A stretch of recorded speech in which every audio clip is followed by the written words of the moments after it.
Minsan, akala mo natapos mo na ang pahina ng nakaraan, pero may mga kwento talagang kusang bumabalik para subukin kung totoo pa rin ang mga pangako ng kasalukuyan. Isang taon na ang lumipas mula noong una kong maramdaman ang kapayapaan sa lumang bahay na iyon. Si Raven, mula sa misteryosang estranghera, ay naging tahanan ko. Tahimik ang buhay namin, nagkakapi sa umaga, nagtatanim sa hapon, nagduduyan at nagyayakapan sa gabi, hanggang sa may bumalik at dala niya ang bagyong matagal nang iniiwasan ni Raven, si Eliza, ang dating nobya ni Andy. Nasa kusina ako noon, nagpiprito ng lumpiang gulay, habang si Raven ay nasa labas, nagdidilig ng halaman. Nang may marinig akong boses sa bakuran, "Raven?" Tumigil ako sa paggalaw. Hindi ko kilala ang boses, pero may bigat sa tono nito, parang may binuhay na multo. Lumabas ako. Nasa gate si Raven, nakaharap sa isang babae, matangkad, naka-black jeans at sunglasses, may dalang maleta. Nagkatinginan kami. "Siya ba?" Tanong ng babae. Tumango si Raven. "Oo, si Leia." Lumapit ang babae. Ngumiti ng pilit. "Hi, I'm Eliza, pinsan ni Andy." Parang may humigpit sa dibdib ko. Nagtagal si Eliza sa bahay. Akala ko, overnight lang, pero tumagal ng ilang araw. Galing daw siya sa ibang bansa at dumaan lang para alalahanin ang pinsan at ayusin daw ang ilang pag-aari ni Andy na naiwan sa bahay. Pero ramdam ko, may iba siyang pakay. Tuwing may pagkakataon, lagi siyang lumalapit kay Raven. Laging may dalang kwento tungkol kay Andy. Paulit-ulit ang kwento ng nakaraan. Mga alaala na para bang gusto niyang ibalik. "Na-miss mo ba siya minsan?" Tanong ni Eliza kay Raven habang kumakain kami ng tanghalian. Tahimik si Raven. Hindi sumagot. Kinagabihan, tinawag ako ni Raven sa likod ng bahay. Nasa ilalim kami ng mga bituin. Hawak niya ang kamay ko. "Sorry kung hindi kita naprotektahan kanina. Hindi ko inaasahan ang pagdating niya." "Okay lang," sabi ko. Pero halata ko naman. "May pinanghihinayangan pa ba kayo?" Hindi siya sumagot agad. "Wala na akong nararamdaman sa kanya, Leia. Pero may utang na loob ako." Si Eliza ang tumulong sa akin noong namatay si Andy. Kaya hirap akong tanggihan siya. "Pero hindi na lang ikaw ang nandito ngayon, Raven." Tumulo ang luha ko. "Ako na ang kasama mo." Hinawakan niya ang mukha ko. "Ikaw ang mahal ko." Hinalikan niya ako sa dilim ng gabi.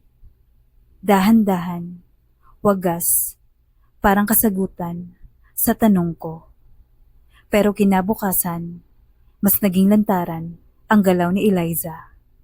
Habang nasa sala kami ni Raven, dumating siya. May hawak na lumang photo album.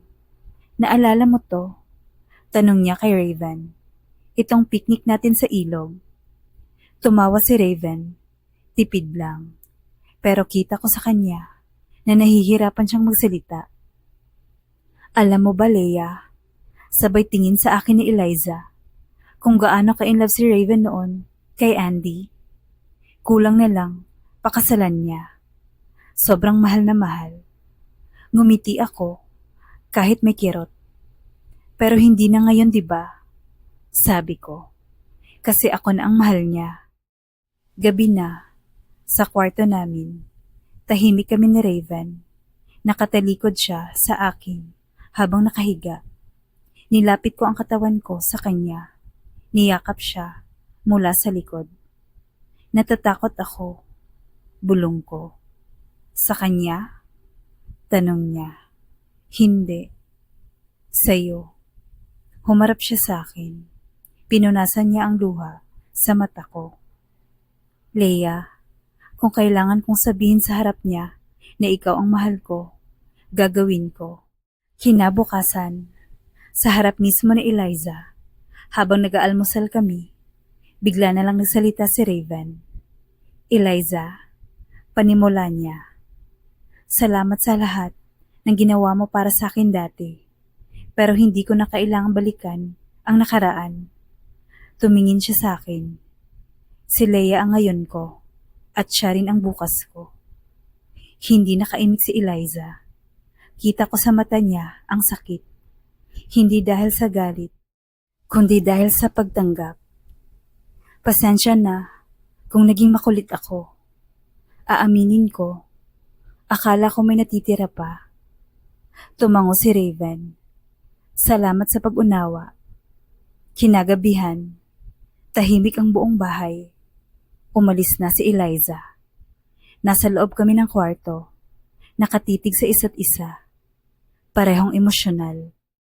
Patawad kung kinakailangan pa nating dumaan sa ganyan para mapatunayan ko sa'yo. Sabi niya. Hindi mo kailangan patunayan, sagot ko. Nararamdaman ko naman. Inilapit niya ang labi niya sa labi ko. Hinalikan niya ako ng marahan. Hindi dahil sa pagnanasa, kundi dahil sa tiwala at paninindigan. Nagtagpo muli ang aming mga katawan. Mas banayad, mas totoo. Mga kamay na hinahanap ang init. Mga halik na puno ng katiyakan. Sa gabing iyon, hindi na ako nagtanong. Hindi na ako nag-alala. Ang puso niya, sa wakas, ay buo nang ibinigay sa akin. Ilang buwan ang lumipas, mula sa dating lumang bahay na puno ng alaala. Naging bagong tahanan ito ng pagmamahala namin. Inayos namin ang hardin. Inayos ko ang lumang kwarto ni Andy bilang library.